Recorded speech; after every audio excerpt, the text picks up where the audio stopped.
Hola a todos y todas nuevamente, les volvemos a dar la bienvenida a esta segunda videoclase del curso de Educación Sexual Integral y además abordar, como habíamos dicho, por nivel y vimos algunas caracterizaciones del nivel inicial y primario, de las primeras infancias, de la escuela primaria, los desafíos también a nivel personal, pero a nivel escolar y familiar, y es importante dar continuidad por una cuestión etaria, como habíamos abordado también, pero por una cuestión de lineamientos y cómo se van concatenando y con el marco jurídico también, que se ha ido ampliando después de la ESI y que lo hemos visto, y que para el nivel medio y el nivel superior va teniendo otras características.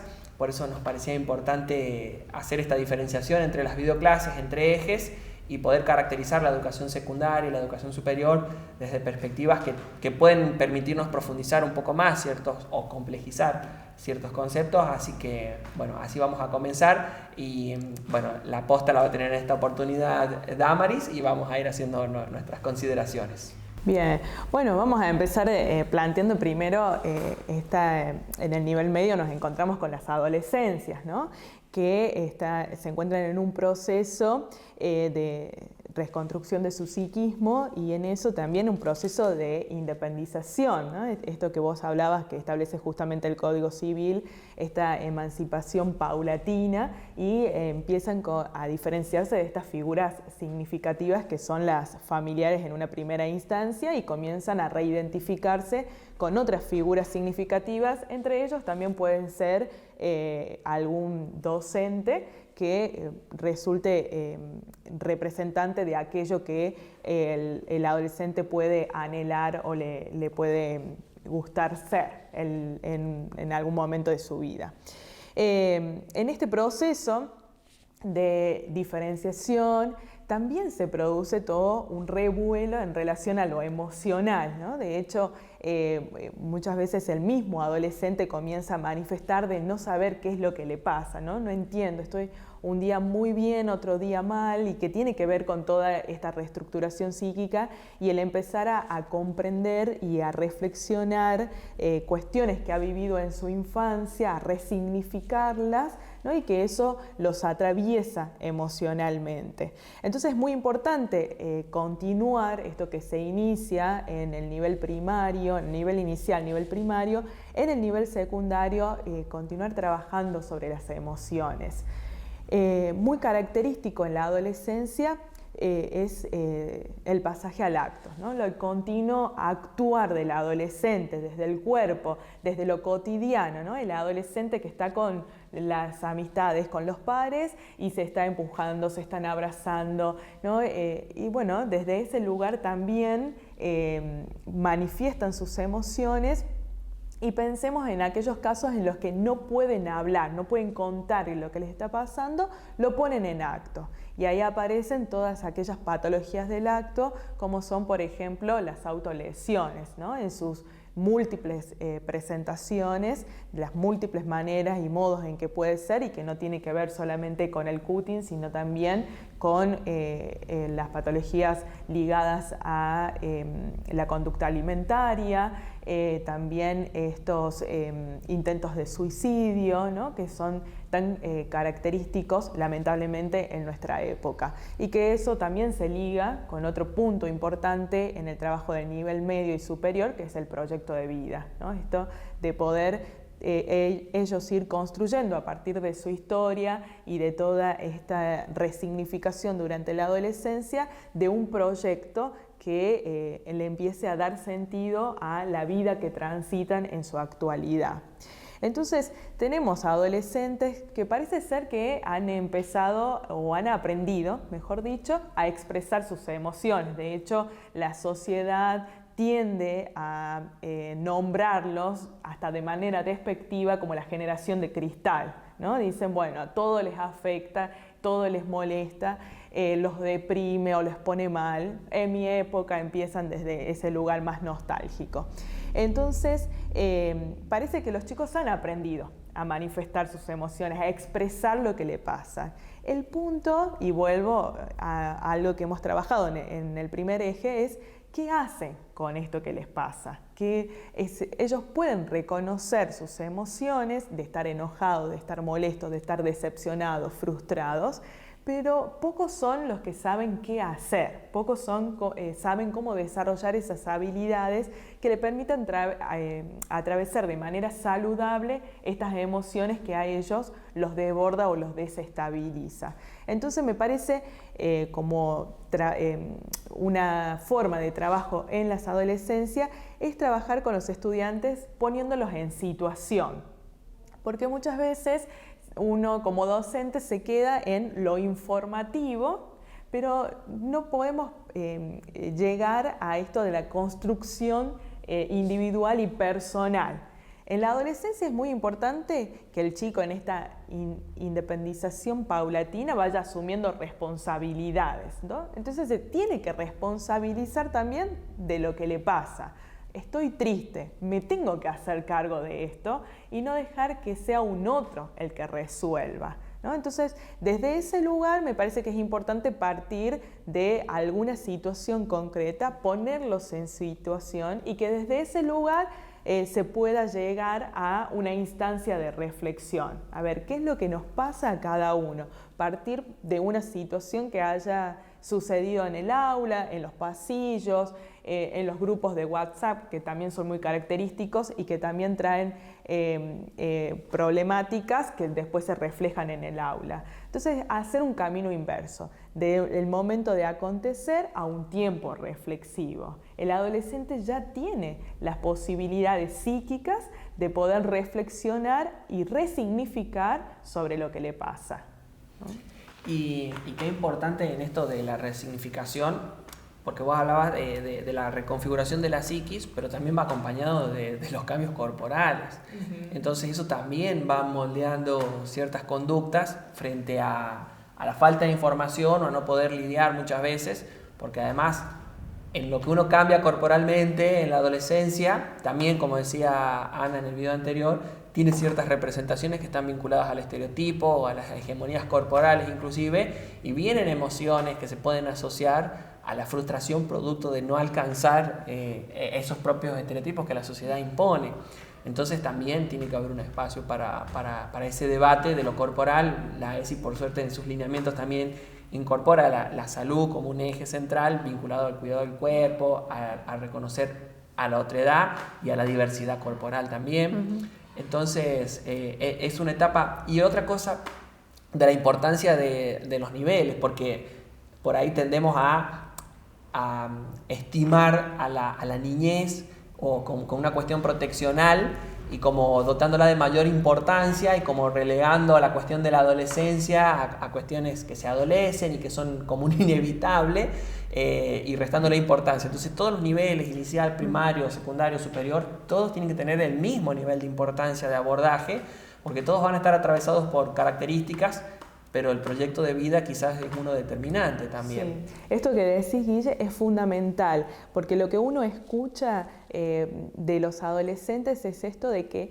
las familias tienden a minimizar, o cualquier otro adulto tiende a minimizar sus emociones porque son cosas de adolescentes. Ya cuando sean grandes no se van a hacer tanto problema por eso, ¿no? Como si no fuese importante esto que le está pasando al adolescente, y muchas veces los adultos nos olvidamos que en algún momento lo fuimos y que eso que hoy le aqueja, como el pelearse con un amigo, la frustración por el primer amor, o el que los dejen fuera de un grupo de WhatsApp, por ejemplo, hablando muy de la actualidad, que los aqueja tanto, como adultos se tiende a decir, ¿cómo te vas a poner mal por eso? Y sin embargo, parece que, vuelvo a repetir, que nos hemos olvidado de que también fuimos adolescentes y sabemos que eso en esa edad causa dolor, porque el contacto con pares, el vínculo con los pares cobra primacía a esa edad, ¿no? Entonces es sumamente importante las amistades o los primeros vínculos amorosos, y que la frustración de esos vínculos causa mucho dolor. Entonces el adolescente tiende, dicen ellos, que el adulto tiende a minimizar sus emociones. Y en esto que también vos decías, a veces las familias dicen, bueno, ya está grande, bueno, hay que dejar que haga las cosas solo, ¿no? Que es cierto, que está bien. Exactamente, pero que está bien, que es perfecto que vaya asumiendo responsabilidades, sobre todo en lo que tiene que ver con lo educativo, pero eso no quiere decir que como familia tengamos que dejarlo en total desamparo, ¿no? También es una etapa crucial por todos estos procesos psíquicos que está atravesando y que es importante ofrecer contención, ¿no? Como contener, darle un caudal a ese río de tantas emociones que puedes sentir, posibilitarles la expresión a través de la palabra para evitar los pasajes al acto. La familia y los docentes también fundamental. Exactamente, sí. Muchos adolescentes manifiestan encontrar en la escuela se sienten más cómodos, ese lugar acogedor que quizás en la familia no lo encuentran, la familia no puede ofrecer, ¿no? Hay muchas realidades familiares. Y otra cosa importante, y acá quería invitar a Ana a hacer la reflexión también, tiene que ver con muchas veces tensiones que se generan al interior de los lineamientos por un error interpretativo, entiendo yo, que tiene que ver con que la palabra, a veces nos limitamos a la educación sexual y nos olvidamos de la integralidad, porque la incorporación de la I en la educación sexual ha sido lo más revolucionario, porque en lo sexual pareciera que viene el componente biológico o el componente de pares, ¿no? de la relación de pareja. Y en la integralidad es importante entender que la educación emocional no es solamente para aprender a relacionar, que obviamente sí, a relacionarnos como pareja, pero si no, hablábamos antes de la grabación de los vínculos socioafectivos, no solo los sexoafectivos. Sí, creo que es importante esto de cómo nos vinculamos socioafectivamente, y es volver lo mismo a indagar sobre los estereotipos. Y eso es fundamental en las adolescencias, ¿no? En poder plantear y poder identificar cómo los estereotipos generan imágenes sesgadas, porque son limitantes en su concepto, que dan determinadas características en tanto varones y mujeres, y eso asignan roles, pensando en esto del género, ¿no? Solo por el hecho biológico, y que divide de manera binaria varones y mujeres, ¿no? Y que cuando decimos que dividen de manera binaria, significa que podemos plantear lo que significa la heterosexualidad, es decir, que un varón que nació con pene y testículos se va a identificar con el género masculino y se va a sentir atraída solamente por mujeres, ¿no? Nos hemos socializado en esa idea. Y las mujeres que nacen con vulva y vagina se van a identificar con lo femenino y se van a sentir atraídas solamente por los varones. Entonces ahí tenemos una manera binaria de mirar, y esto es muy importante en las adolescencias poder verlo, porque por fuera quedan el resto de identidades sexuales que los gays, las lesbianas, intersexuales. Es decir, cuando se empieza también a pensar, o las adolescencias también empiezan a mirarse, no ahí, porque lo pueden hacer también desde las infancias en su autopercepción y en su identidad, y pareciera que eso está por fuera también de las cuestiones del aula, ¿no? y de la escuela, y es muy importante poder hacer un acompañamiento en ese proceso. Claro que eso requiere de la propia interpelación y también de manejar ciertas herramientas vinculadas a la perspectiva de diversidad, de derechos humanos y también de género, que debe ser de manera transversal en la escuela. Eso por un lado. Y respecto de los estereotipos, es poderlos desarmar, desarticular. ¿Por qué? Porque generan procesos de discriminación y estigmatización. Y si podemos pensar y podemos asociar, por ejemplo, las corporalidades. ¿Qué tipos de cuerpos hegemónicos pareciera que son válidos en esta sociedad, ¿no? Entonces eso lo podemos asociar, por ejemplo, con lo que dicen los medios de comunicación. Fíjense que todas las publicidades que aparecen de cremas, de shampoo, de productos para adelgazar, ¿a quiénes están dirigidos? A las mujeres. ¿Para qué? Para mantener, ¿no es cierto?, la juventud eterna, algo que biológicamente es imposible, ¿no? Que es todo el tiempo ir contra el tiempo, pero que está dirigido a mujeres. Lo mismo pasa con los cuerpos.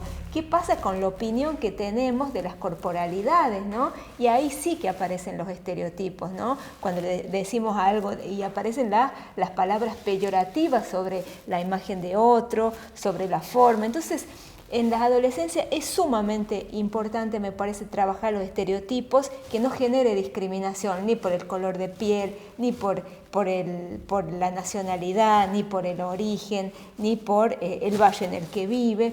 Y en este sentido también es importante sumar otro concepto que tiene que ver con la interseccionalidad, es decir, cómo en cada persona operan diferentes variables. Entonces, no va a ser lo mismo el comportamiento de las adolescencias de un colegio cercano a la cordillera a uno de la capital, porque la discusión, la demanda y la construcción de la escucha va a ser diferente, porque la conformación de las familias y de esa cultura tiene que ver, hay diferenciación, y porque eso influye en las expectativas que podemos tener como proyecto de vida también, ¿no? Entonces, fíjense qué complejo es el entramado de poder, además, no solo conocer cómo se construye esas identidades, sino también la propia interpelación que debemos hacer en la docencia para poder construir esa escucha, que no es sencilla, ¿no? Claramente, porque tenemos toda la problemática social más hacer de la educación un proceso transformador desde lo académico también, ¿no? Entonces es un desafío, me parece, importante en este sentido. En esto que decía Ana y que ponía mucho hincapié en los estereotipos, en estos restos de machismo que todavía se escuchan, esto de trabajarlos en el aula es un tema que no se agota, ¿no? Porque a veces uno escucha, bueno, a ver, ya lo hemos trabajado muchas veces, es ser redundante con el tema. Incluso yo lo he escuchado de estudiantes, ¿no? Como docente de nivel medio, de estudiantes que dicen, ay, profe, otra vez vamos a ver violencia de género. Y seguidamente, después en charlas cotidianas que uno tiene con los estudiantes, una estudiante mujer me cuenta de una situación en la que quien es su novio se ha inscrito a un curso en el que ella estaba haciendo porque a él no le gustaba que ella se juntara con varones.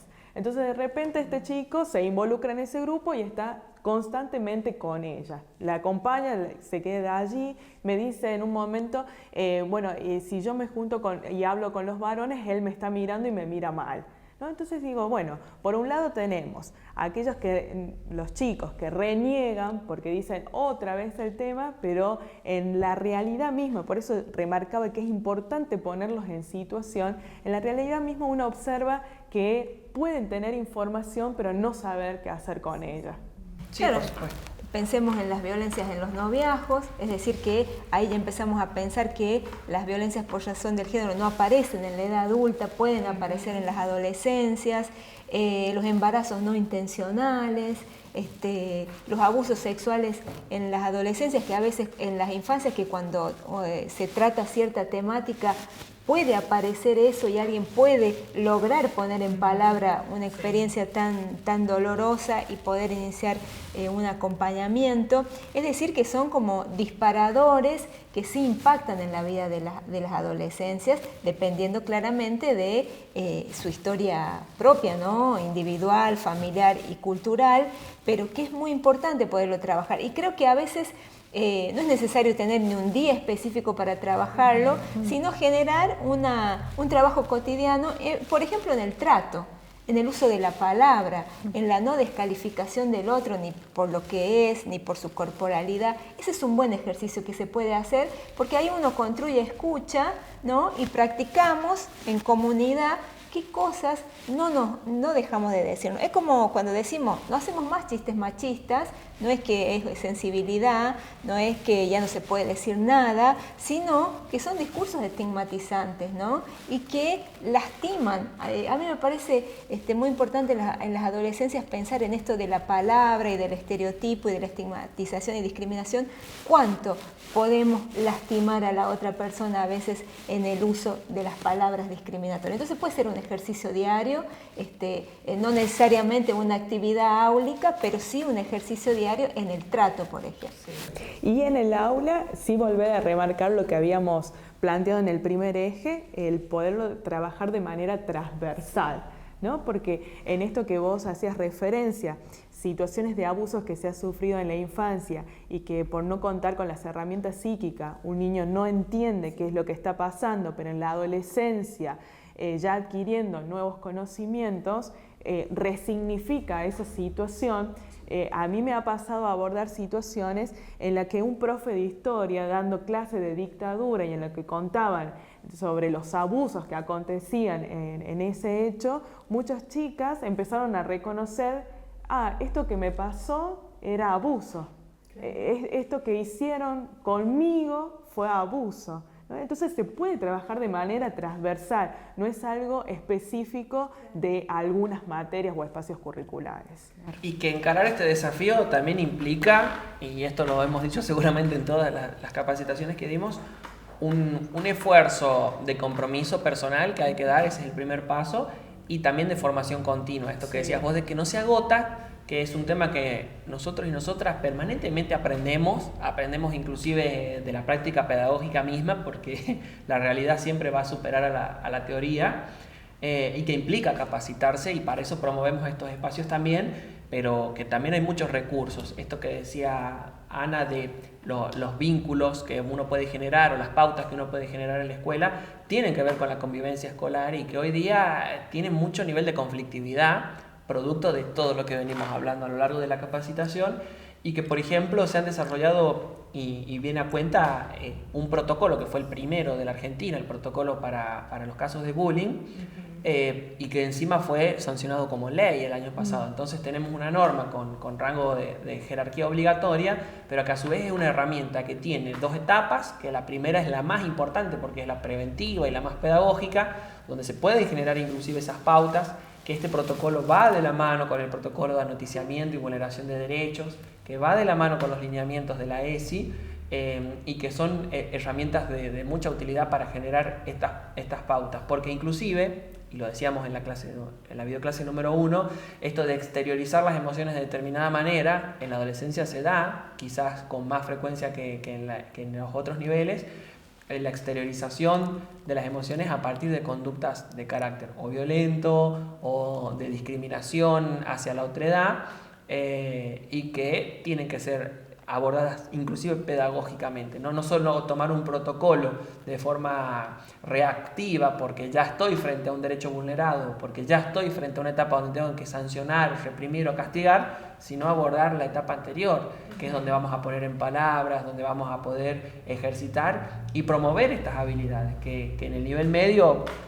para dar algunas consideraciones, tiene que ver con la formación de la ciudadanía, con saber los derechos, ¿no? La ESI como derecho implica también transmitir ese saber del respeto por el otro, del respeto por el propio cuerpo y el cuidado del cuerpo, de las relaciones sexoafectivas, pero también de las relaciones de amistad. Es decir, hay un universo para abordar y que va a tener que necesariamente también tener esa adaptabilidad a lo contextual o, como decía Ana, lo interseccional. Y dar espacio para la palabra, para la emoción, para el amor, que el amor no se reduce solo a las cuestiones de pareja, sino el amor familiar, el amor de las amistades. Creo que es uno de los desafíos más importantes que tenemos frente a los emergentes de frustración, miedo, odio, ira, todas estas cosas que parecen que andan circulando permanentemente, que se manifiestan también en la virtualidad. Cuando uno entra a redes sociales se da cuenta como una persona, y que eso también es para analizar, ¿no? Como muchas veces exteriorizamos a nivel virtual en un comentario de Twitter, de WhatsApp o de Facebook de manera virulenta nuestra forma de comunicarnos, y después en persona no nos agredimos quizá tanto. Entonces, bueno, tratar de tener esa misma conducta en lo interpersonal, en lo virtual también, porque si no hay frustraciones y broncas y odios detrás de eso, que no nos hacen para nada bien como sociedad. Así que hacemos las últimas reflexiones y cerramos con la clase. Ana. Me parece importante esto de, como decíamos en el video anterior, de poder reconocer esas diferencias que existen en la sociedad, que generan desigualdades, inequidades que no son ajenas al aula, y poder mirar también los contextos, ¿no? Porque también me parece que en la adolescencia impacta también, bueno, en los otros niveles también, pero empezar a pensar, ¿no? Hacernos algunas preguntas y también cuál es el proyecto de vida, ¿no? Porque los contextos económicos, sociales, también son importantes a tener en cuenta en este reconocimiento, porque desde esta perspectiva interseccional claramente no va a ser el mismo escenario de aquellas adolescencias que concurran a un colegio y lleguen con dolor de panza porque tienen hambre y porque necesitan de la escuela para poder comer, a otros que tienen muchísimas expectativas en relación a lo que significa la escuela y también a cómo construye ese trayecto de vida, ¿no? Supongamos rumbo a la educación pública. Entonces ahí también hay un componente que hay que analizar, que no hay que descuidar, porque claramente no va a ser la misma situación. Entonces en esa diversidad, en ese reconocimiento de desigualdades, claramente los contextos sociales y económicos impactan también en las adolescencias, y claramente la escuela por sí sola muchas veces no lo puede resolver, ¿no? Se requieren de otras decisiones políticas en este sentido que puedan garantizar el derecho a la educación. Sí, que en este sentido la escuela no puede ni debe estar sola, porque hay una concepción que tenemos por ahí de qué le corresponde a la escuela, qué le corresponde a seguridad, qué le corresponde a salud y qué le corresponde a desarrollo social, cuando en realidad tenemos que pensar la interrelación del Estado y de las políticas públicas en todo, digamos, pensar la escuela también en esto del proyecto educativo institucional, que en algún momento dimos una capacitación sobre eso, es fundamental. Mirar a la escuela situada en el barrio, situada en la zona, cuáles son los organismos cercanos que tiene esa escuela y que también pueden corresponsablemente ayudar o coayudar en esa tarea cuando surgen muchas veces inequidades o cuando se necesitan múltiples respuestas para determinados casos, y no pensar que uno solo, o yo como docente, o la escuela como institución es la única que va a poder en soledad abordar estas cuestiones. Porque sería imposible, además. Porque sería imposible y porque no se le puede exigir tampoco todo a una sola institución, sino que tiene que haber interrelación. Romy, yo para el cierre me gustaría retomar algo que hablamos en alguna otra capacitación, creo que era la de inteligencias múltiples, donde veíamos cómo se utiliza el juego o el divertimento en el nivel inicial y primario, y cómo muchas veces la formalidad del nivel medio superior impide muchas veces, o es una autolimitación creo que tenemos, para generar espacios donde podamos abordar esto de forma, podríamos decir entre comillas, alegre, divertida o didáctica, y que no esté solo relegado para el nivel inicial o primario. Yo creo que se puede dar en todos los niveles. A los chicos les encanta jugar, a todos nos encanta jugar. Fíjate que a los adultos también nos ponemos en esta situación y surgen un montón de situaciones y cosas y nos reímos y a veces también lloramos. Se puede expresar. Para nosotros, bueno, en el nivel inicial el juego es una herramienta fundamental, el jugar se aprende. Pero creo y estoy convencida que se puede incorporar al otro nivel, a los otros niveles y sería propicioso y sería muy productivo.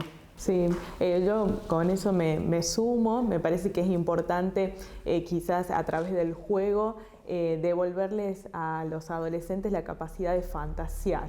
A veces se limita la fantasía a lo que es la niñez, y hoy es muy importante, hablando del proyecto de vida, que los chicos desarrollen la capacidad de fantasear qué quieren para su futuro, qué les gustaría estudiar, en qué les gustaría trabajar, si les gustaría formar una familia, si se imaginan viajando, bueno, cualquier cosa que ellos puedan fantasear va a ser oportunidad para poder darle sentido a su existencia. Y en esto remarcar de la necesidad de no dejar desamparados a nuestros jóvenes, acompañarlos, sostenerlos, mirarlos, ¿no? Porque muchas de sus conductas tienen que ver con estas conductas, digo, que no son saludables para ellos, tienen que ver con el no ser mirados, el no ser valoradas sus emociones.